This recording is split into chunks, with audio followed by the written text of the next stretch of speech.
Senhor. Nós temos vocês. Vem aqui botar também a sua bênção do 7 mergulho de Naamã. Glória a Deus.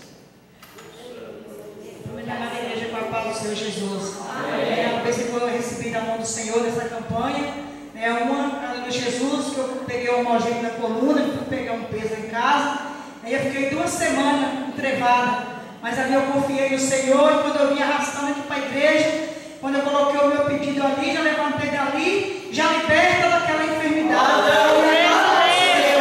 Aleluia, Jesus. E no dia que o pastor Joel estava dirigindo o trabalho, ouviu a palavra que eu pregar aqui, ele levantou um dos pedidos que estavam ali e falou assim: Deus está dando uma grande bênção para um dos que aqui estão.